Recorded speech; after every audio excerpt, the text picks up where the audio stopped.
This is food. This is beans.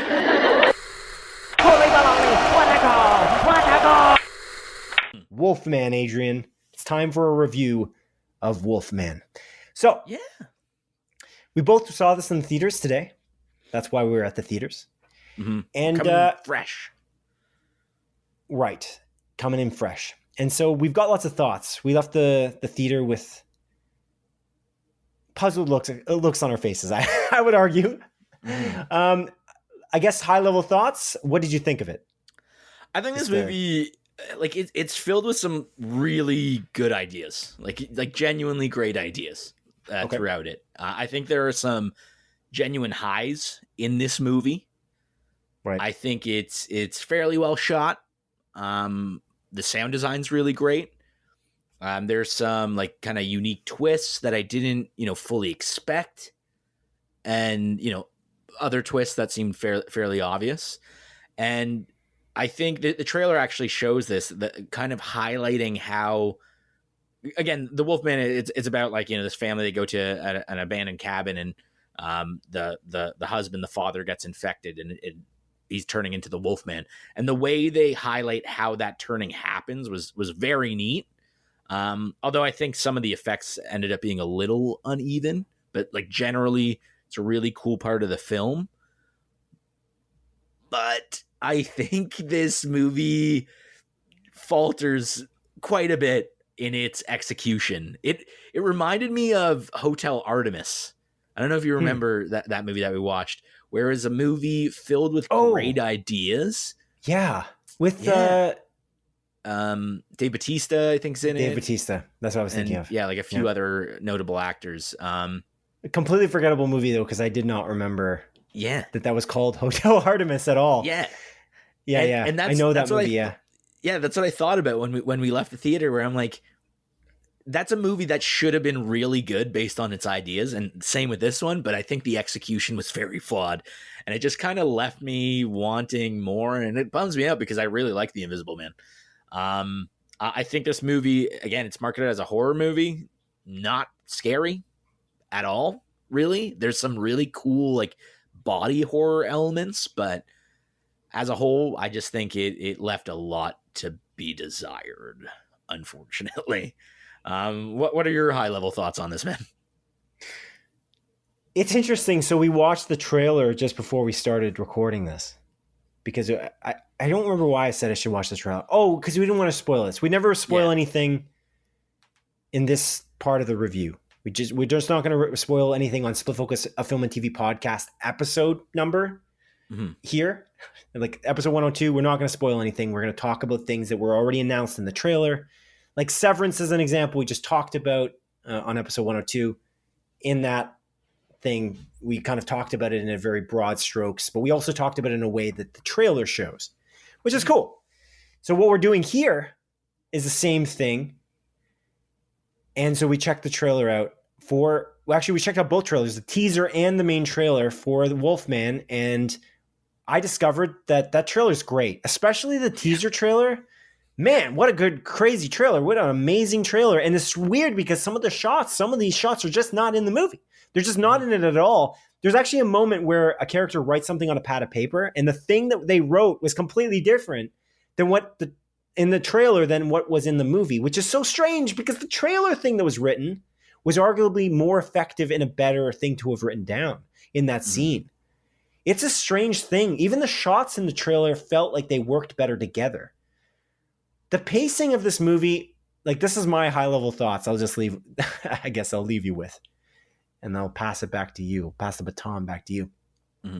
To me, this movie it's got a kind of boring plot line, and it's kind of a slow burn zombie movie origin story. Mm-hmm. And it's like, when you're watching a zombie movie, there's stakes that are really high.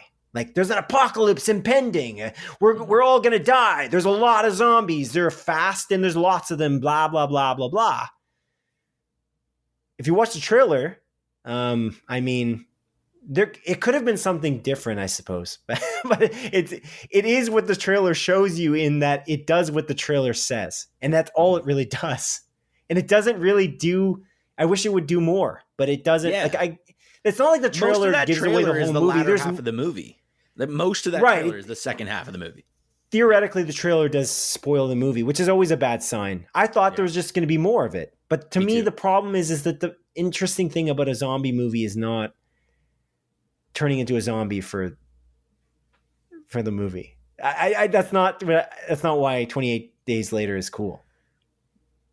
I don't know if that makes sense. Yeah, it's not. That's kind of my issue with it. Is it just doesn't do enough without it. I don't know. I'm surprised. It's kind of shocking that it does so little. Yes, it's not very. Yeah, characters also make weird, unsound decisions. I'll pass it back to you. Sorry, that was my high level thoughts. I keep giving these analogies. I find it's a slow burn zombie movie is what Wolfman is. Yeah, it's just like Willy Wonka. It's Squid Game 2 or actually Squid Game in general is Willy Wonka and a Chocolate Factory for adults. This is a very slow burn zombie movie. That's just okay. It's fine, I guess. Yeah. I can't agree with you more. That sentiment of like people making odd decisions. Yeah, sure. Dude, like there's so many moments. Again, we won't spoil what they do because we don't want to say. But yeah, there's multiple moments in this movie where I'm just like, dude, what? Like, why are you doing this? It's silly. Like, so the premise is, Julia Garner, Christopher Abbott, and I think Matilda Firth is the daughter. So it's right. It's a family. It's a young family. They're going to Christopher Abbott's, dad's old house in the middle of Oregon. Don't give out too many details on that. But, it's really just that, and it's in the wilderness though. It's pretty remote, which is obvious in the trailer as well. And on their way there, they get attacked by a creature that happens to be the Wolfman, and Christopher Abbott gets his arm cut, and he's slowly turning into a Wolfman. As you described. That's the first half as you do. Yeah. That's the first half of the movie, essentially. And I think so like to talk about the actual characters, the chemistry between Christopher Abbott and Julia Garner is non-existent. I did not believe them as a couple for a second. I don't think they played off well. I would go as far to say that Julia Garner was bad in this movie. Interesting. I like her a lot. I think she's phenomenal in Ozark, but this entire movie, I feel like she was stale. And again, I don't know if that's poor direction or the writing, because I don't think the writing did anyone any favors whatsoever. But the way she reacts to certain situations is so confusing. It's jarring in a lot of ways. And it's like, why are you reacting like this? It's almost like they were filming her. What the hell, dude? There's balloons showing up on your screen. What the fuck was that? I have no idea. What was that? You can see my hands. Yeah. I don't understand how that happened. What the hell? One of my hand was on my knee. Anyways. Why did that happen? Yeah, I have no idea. To give context to people listening, randomly, me and Simon record this through Zencaster on video, and just randomly balloons started going up on Simon's screen in the middle of my son. It was very jarring. I thought for a second, oh wait, is it my birthday? Yeah. We got to 12 a.m. Is it? No, my birthday's not in January. I have no idea why that happened. Anyway, go on. Yeah. Chemistry's poor. Yeah, but chemistry's poor. And again, I think, Julia Garner's just acting was incredibly stale. I feel like they were shooting scenes in some case, like shooting her scene and then what was happening like independently of one another. And it's like her reactions were just not related to what was occurring. She's talking to a CG Christopher Abbott. Maybe it was recut. Because if you look at the trailers are missing. There's shots in the trailer that honestly were really great. That I feel like at least maybe the way it was cut together in the trailer, it seemed more cohesive than it was in the movie. It's weird. It's strange. This is a weird movie. But I must say, I gotta be real with you. I don't know if it was the acting. I just think the writing's not that good. I really think 100%. And the directing is just fine. It's just, you know what's interesting? So you mentioned, I don't know, I want to go in depth now. I think we'll go into that maybe a little bit in a spoiler part of this. But I will say, like, if you look at how it was how there was suspense, or the build up inside this movie, compared to like Severance as an example, like a build up suspense building. And Severance is not a horror at all. This is a horror movie. That's what it's billed as. So I found that it was actually quite thrilling, and there was the way that they did shots and various things. It did feel quite tense until a very early moment in the beginning of the movie. And it's interesting. It just stopped at that point because they kind of gave away something that they maybe shouldn't have in the way it was shot. And that's kind of where I found that it went away from being a horror and then being a weird thriller that wasn't particularly, I was yawning in the movie, and I was like, I'm feeling tired. I'm not feeling like I'm on the edge of my seat. I don't feel like something's going to happen like that's going to make me scared. But in the beginning of the movie, especially in the first few scenes, I was like, whoa, this is quite intense. And I actually love how the movie begins. I agree. But then, I think that's the best part of the movie. Right. And then how the movie begins and the way characters decide to do things based on how the movie begins also doesn't make any sense, because there's a history clearly shown in the beginning of the movie that a certain character should understand and remember before they do certain actions. It's really strange. I don't know.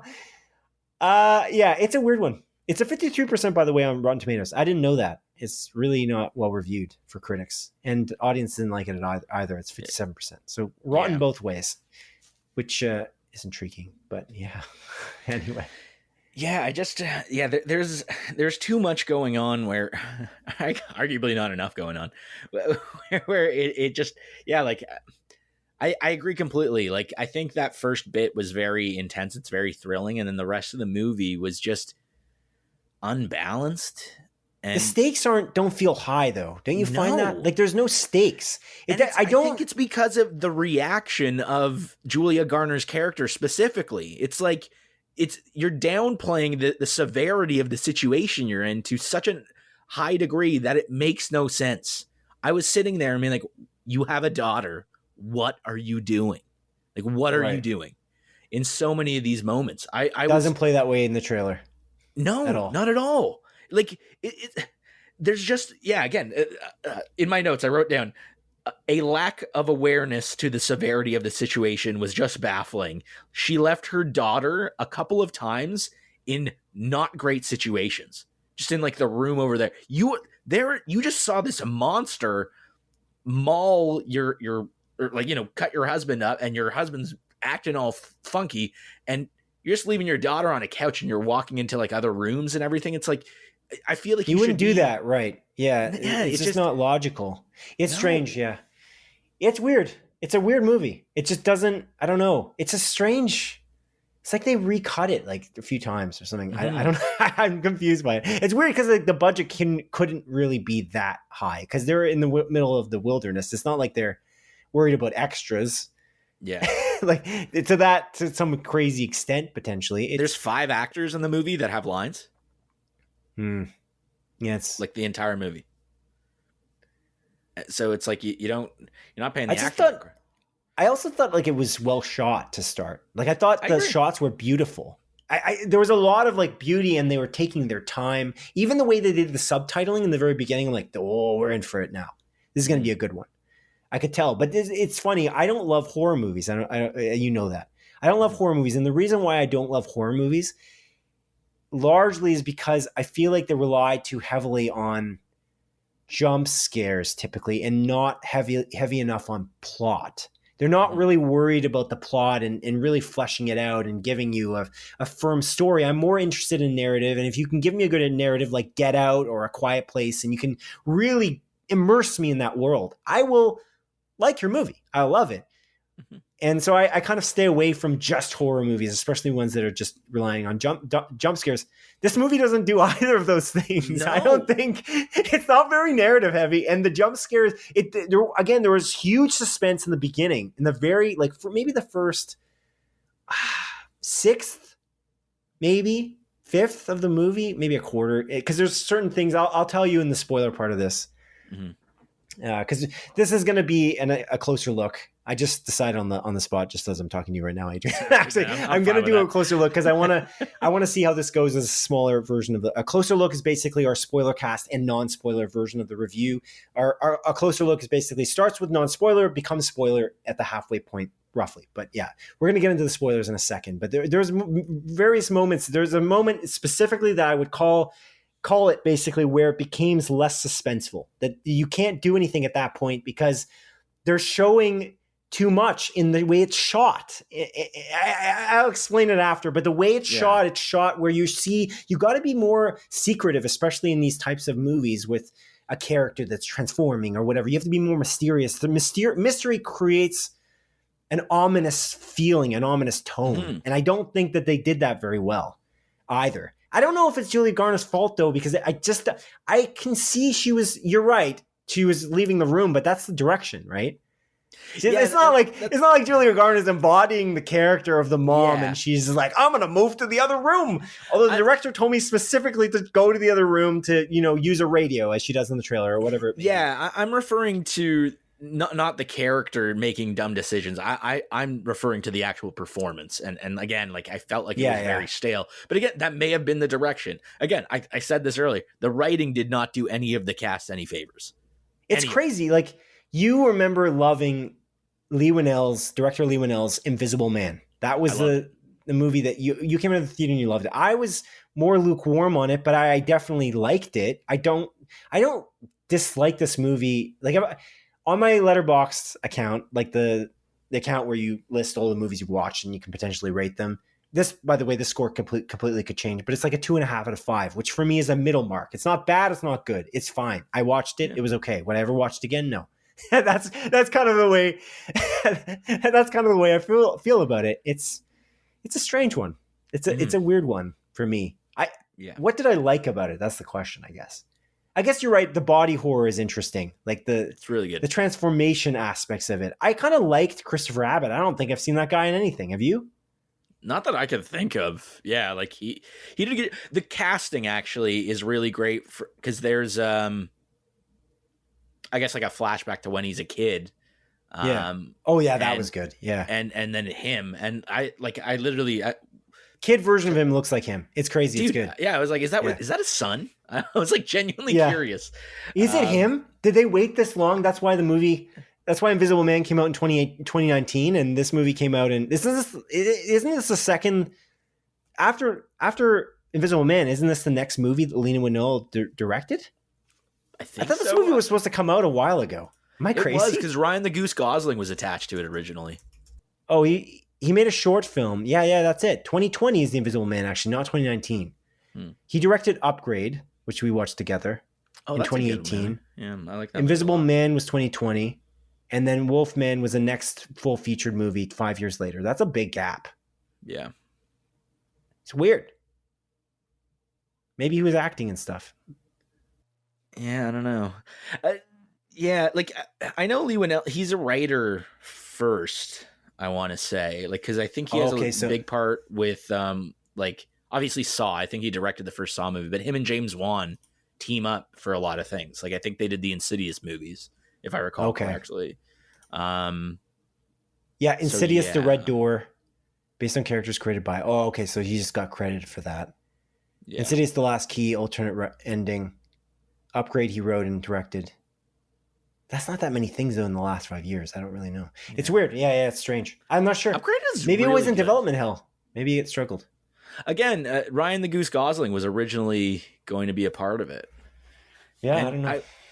Am I crazy to think it was? Tell me. Fair enough. To think what? Sorry. No, I think I'm mixing it up. I was going to say Max Landis. I thought Max Landis was originally attached to this movie, and then as a writer, I think so. I don't know. I don't think that's what it was. I don't think this is what I'm thinking of because his dad directed some wolf movie. It's fine. It's fine. That's kind of where I land on it. I think some of the imagery was really cool in the beginning, and I think that it just kind of went off the rails at a certain point, and then it just never got back on the rails. Characters do weird things throughout the movie that don't really add up. There's not that many characters in the movie, and then it's not scary, and it's a horror movie, and it's not really a thriller. It's kind of a thriller, but it became kind of boring, and I was like, I don't really care. I'm sorry, Yeah. but that's it. I wish that I cared about these people more, but they just don't. They're making weird choices, and I'm not sure. Mhm. Like, why did you come here? What are you doing here? What's going on? And like, also, like, how does that? I don't know. It's just strange, and there's going to be stuff we'll get into in the spoilers part. But yeah, are you done with this part of the? Yeah, I mean, I guess I'll just leave it at the point of like, I love horror. I love like over the top campy horror. I love slashers. I like jump scares. I like all that stuff. Yeah. And I just think this failed to hit the mark. And again, it's Right. not a bad movie, but it's also not good. And it falls into that trap of just being average, which is not going to sell anything. No, it's just a whatever movie. I would rather this movie be really bad, so we could have more fun talking about it. Than you can make fun of it, and yeah. So. Right. That's fair. All right then. Okay, well, let's move on to the good old spoiler aspect of Wolfman. Spoilers are coming now, audience who are watching this or listening to this, are a closer look episode. Spoilers for the Wolfman. Okay. There's a guy named Derek, Adrian, in this movie. He's a strange character. He's just in it for 5 seconds, I think, to die. Yeah. I guess. Here's the thing about absurd. Derek. Yeah. Okay, so please take it away. Here's the thing about Derek, okay? He's not like Derek from Shrinking. He's just a bad character. I mean, but no, seriously. Derek, he so basically, if you don't remember, although you shouldn't be watching this if you haven't already, don't watch or listen to this part of the episode of A Closer Look if you haven't seen Wolfman, or watch and listen to this because the movie's not that good. So I don't think you'd be missing much if you listen. It's funny. That's what I was gonna say. This is another thing. I should have said this earlier, actually, on the non-spoiler part. Dawn, my fiance, she left the theater. She was coughing a bit. She has like a very small cold, but it's causing her to cough, and she didn't want to feel awkward in a movie theater coughing because of COVID. She tested for COVID. She didn't have it, whatever. But regardless, she left the theater, and she sat in like the main area in the Cineplex theater. And then I come out, and then she's like, well, what happened with this, and this? And it's like, would you care? And I'm like, you, and then I instantly thought, you probably won't care. And I just told her the spoilers because there's no point because it's not good enough. And then she's like, oh, it's not that good. I'm like, yeah, you didn't really miss much, unfortunately.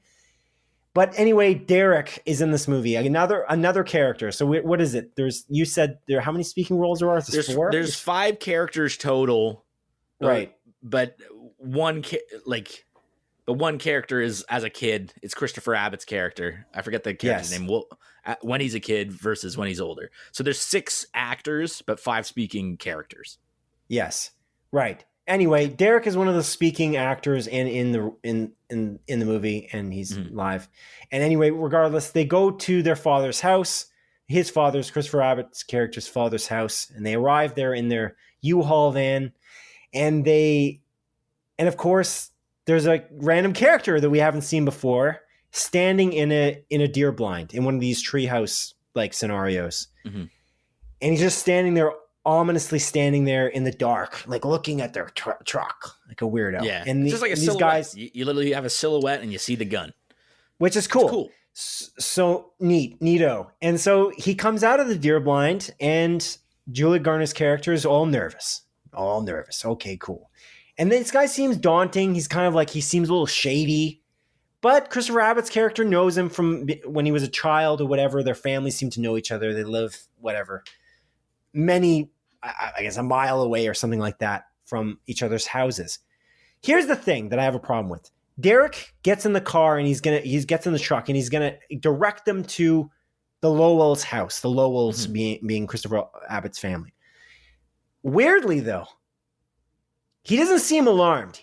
He knows that there's a freaking creature coming out at night, probably multiple, but he doesn't seem alarmed. He's got a gun. He's like, oh, he kind of seems alarmed. He's like, oh, well, yeah, we should be worried. We shouldn't be out here at night, blah, blah, blah. But first of all, creatures come out at night. The sun is coming down, and he's in this deer blind. Why wouldn't he be in his house? I don't understand. You have to walk up this wooded road to get to your house, presumably. You're just going to walk up there when you potentially could get killed. And of course, they get in the truck, and there's a man in the road Then they crashed. He's not saying pay attention to the road. He's asking them stupid questions about their lives and looking back and like chumming it up. And he's just all slow motion. He's just talking really slow and like, oh yeah, things are good in my life. Like, dude, I know he was kind of saying things in an ominous way, in a very like kind of suspenseful way to make you feel like you're on edge, like things are bad in this side of town or whatever, this side of Oregon. But he's not like, he's kind of distracting the driver while he's driving when he knows there's a creature out on the road. It doesn't logically make sense. And then when they crash, the freaking truck crashes and the guy's a goddamn idiot. I don't know. He's never been in a car before. The car's upside down. He opens the door and he falls out. Of course he does. It's not like Christopher Abbott opened it or the creature opened it. He just opens the door and he falls out. Why did he do that? He's the stupidest character. Yeah, it's purposeless. It's purposeless. Like, he was safe up there. Yeah, man, you're a dumbass. You're like, I'm gonna open this fucking door. That is what I took from that character. Is this guy is genuinely the dumbest person alive. He never sees people, and he's like, I'm so stoked that I get to talk to people right now. And I'm socially awkward. Right, I agree with you, but look, he lives there. Whenever that happens in a movie, and this happens too much, especially in horror movies, or in like zombie movies, sometimes bad zombie, like there's some characters in The Walking Dead that you have to question, you have to think, whoa.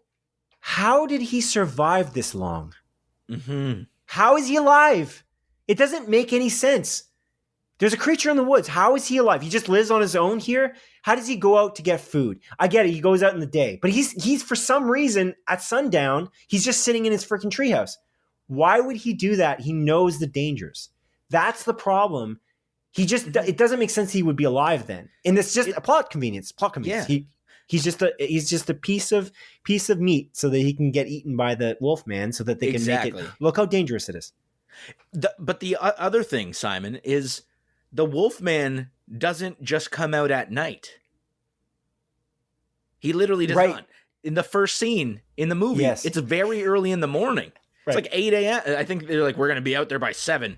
And then so it's like 8, 9 probably by the time that he shows up. So the Wolfman doesn't run on a nocturnal schedule, it seems. He's willing to be anywhere at any time. But they say that in the movie, weirdly. Remember that? Derek says, like, you shouldn't be out at night. There's creatures. He does. Dangerous. But it's weird because in the very beginning of the movie, they showed off that he gets... in the morning. Like they're going to get attacked in the morning. It's very weird. By the way, that's what I was talking about earlier. An issue with the writing. Earlier in this review, what I was talking about before is what's really shot well is the beginning of the movie. I found like that was really shot, like when they're showing the flashback of him and his father, and there's like this relationship between him and his father. That was interesting and intriguing. And you're like, oh, this guy's really strict. He's being told to get at it. We're leaving at 0700 hours. He's making his bed immediately. Wow, that was so cool and well scripted and thought out. I'm like, wow, that's so detailed. That's such an interesting idea. Like, this guy's so protective of his son. He won't let him really live anywhere else but the woods. It reminds me of that movie. Remember that daughter? It's Ben Foster. He's taking his daughter and him live in the woods. I don't think he loved it, but I liked it quite a bit. Oh, I know what you're talking about. What's it called? Fuck. I can't remember. I know what you're talking about. But yeah, I didn't care for that movie that much. I liked it, but that's what it kind of felt like at the beginning. And I kind of like that vibe. Like, the one thing about that movie with Ben Foster is that it did feel real. Like, it was a little slow, perhaps. Leave No Trace is the name of it. But it's just, it maybe was a little bit slow, perhaps. But there was a neat aspect of it. They were traveling around. They're running away from the authorities. There's this like fun, not fun feeling, but this tense feeling just from that aspect. And then these guys are going out early in the morning, and they look at this beautiful view, and then they go into the woods, and the woods look beautiful. It's really beautiful shot. It's so well plotted, and everything's so slow and deliberate. It feels great. Yeah. And then we've moved to modern time, 30 years later, and they still captured me until, by the way, the moment that I was completely not feeling any danger anymore, and there was no tenseness in my body, and I just really didn't care. The moment that it became not tense anymore was the moment when they showed the beast. They showed the Wolfman for the first time on the car. And then it's not a mystery. And he really doesn't seem like anything. He's just a man who looks really silly.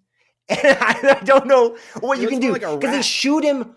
And the thing is they're showing a transformation of this Wolfman. They're showing Christopher Abbott's character transform.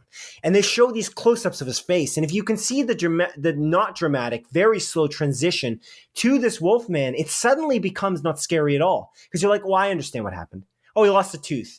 Oh, his jaw slightly moved. He's not moving like a werewolf. He's not becoming like a werewolf all at once. And that's scary because it's happening quickly. And you're scared of that happening. In a zombie movie, the person doesn't become a zombie very quick.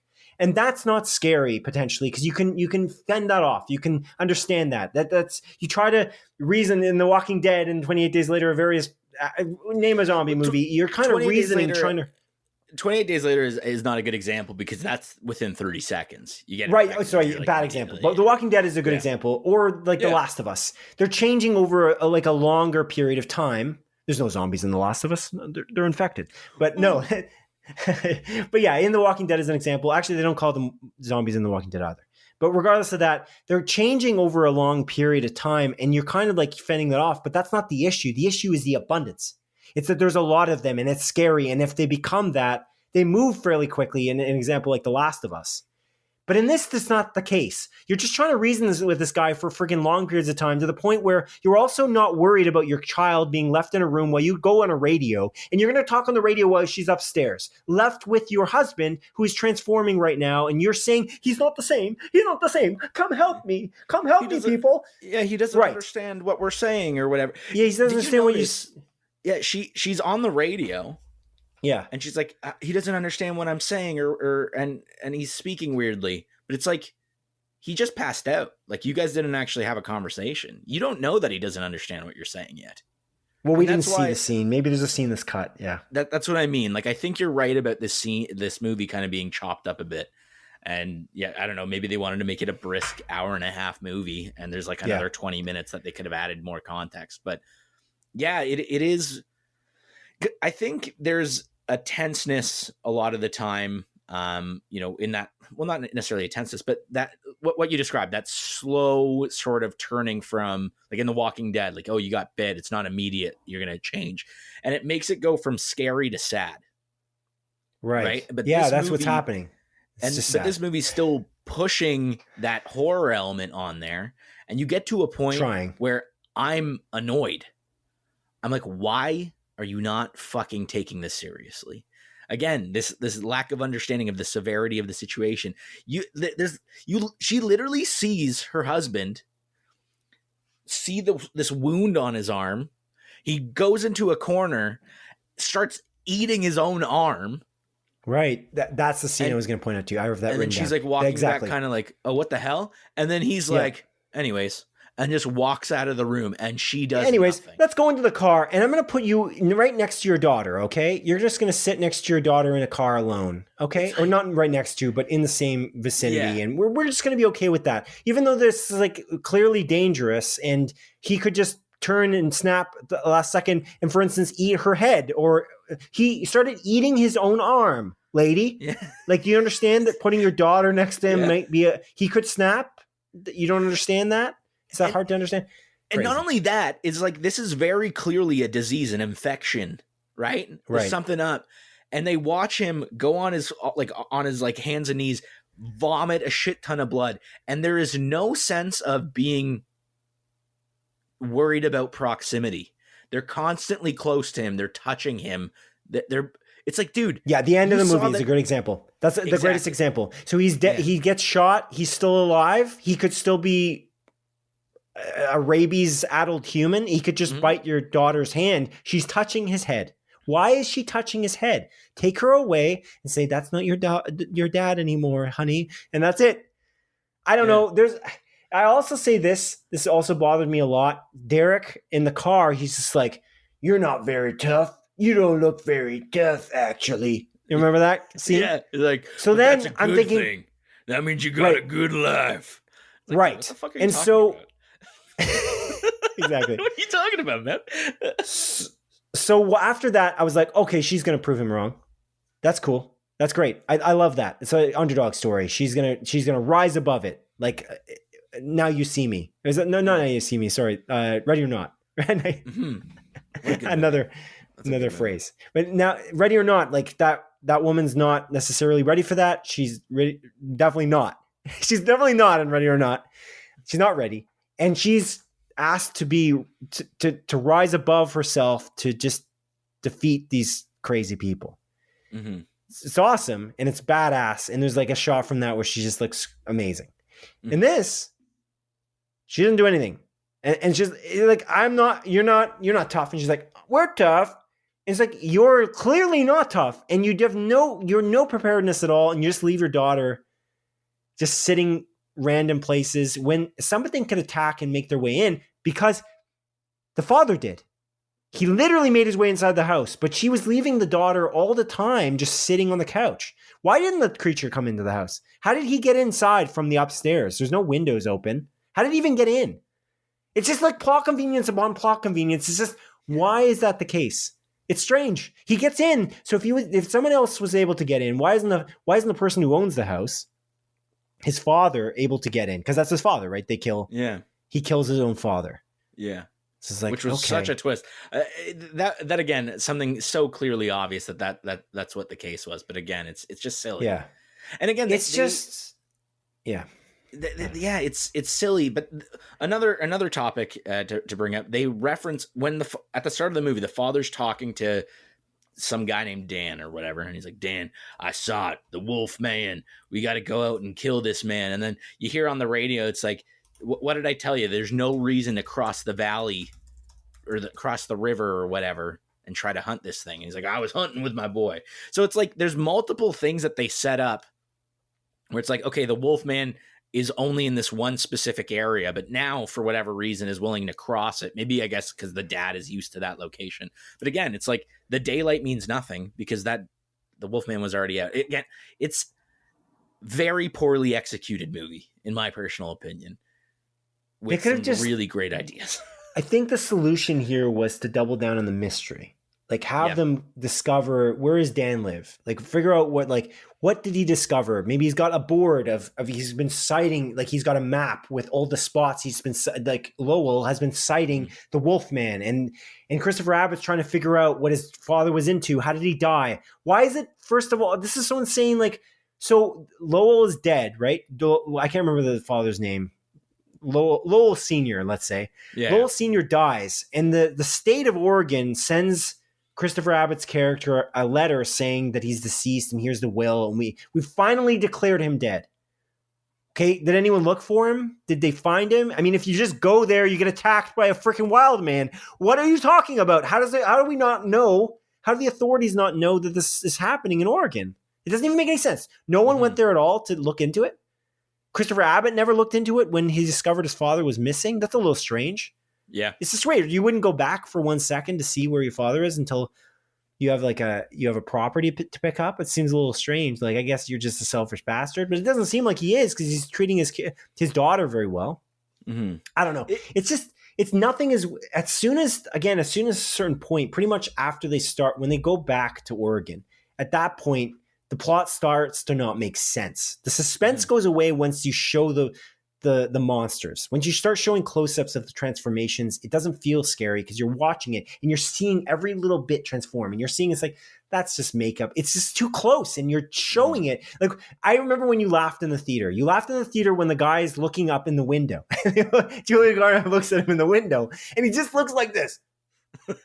It's like, okay, cool. Dude, what? Yeah. I just made a face at Adrian, but it was like just my face. Yeah. That was my face I made. He's just looking. Like, that's it. That's it. That's the face. I'm gonna go through this window upstairs. Right. I'm gonna go through the window upstairs. Thank you for locking me out. I don't really. And it's also confusing. Like, how fast does this thing actually move? Does it have climbing ability? Is it right? It doesn't seem to have very good climbing ability. How can I not climb a freaking tarp? They can climb it. Oh my god, dude! I forgot about that. Yeah, they can't climb this. And it's like, greenhouse. There's no ladder anymore. Yeah, but it's tarp. You just pull it down. You climb from the side. Dude, I agree completely. Because at the start of the movie, they show that this creature probably can climb properly because he climbs up the ladder of the deer thing. Yeah, and you see again an awesome shot where you see like the breath coming, and then Yeah, it yeah, it's cool. disappears, and Lowell Senior is like, "Oh, I think it's gone." And then behind him, you can start see the seeing the breath. breath. Awesome. Like, oh, What a that's great- really cool. that- Amazing, right? So That's it's what like I'm saying. Think this about the Wolfman tone they probably set. crawled across this wood thing, so obviously it can climb. But throughout the movie, it can't. It's like there's again so many good ideas, and I wish it was just executed better. If this movie was as good as the first 10 minutes, I would have probably loved it. But it just isn't. Right. And it falls into that trap that I find that this world is non-exist. The only thing in this world that exists is what we see. Everything outside of what we are seeing is literally non-existent, because every again, like you pointed out, the illogical sense of the state of Oregon sending this thing, like no one's found this, no one's heard about this. Yeah. Dan did not exist until he showed up on screen. That's why he's Dan so is Leigh fucking Whannell, dumb. by the way, apparently, according to IMDb. Yeah, Dan Dan's is played by dumb Leigh Whannell. because he flashed into existence when he showed up on screen for the first time. It's a very Sorry, disappointing who? movie. Wait, what? Dan's dumb. He flashed into existence. What do you mean? Again, like where this movie, the Yeah. world only exists on what we are seeing on screen at that time. Yeah. And so when Dan shows up on screen, that is when he flashed into existence. Dan never lived before that. But before Dan he is shows only up on the screen. radio. Oh, sorry. Then what's the other guy? Leigh Whannell. Derek? Derek. Sorry. Derek. Yeah, Derek. Leigh That's what Whannell I'm plays referring to. Dan on the radio. Oh, okay, yeah. Sorry, I misspoke. Derek.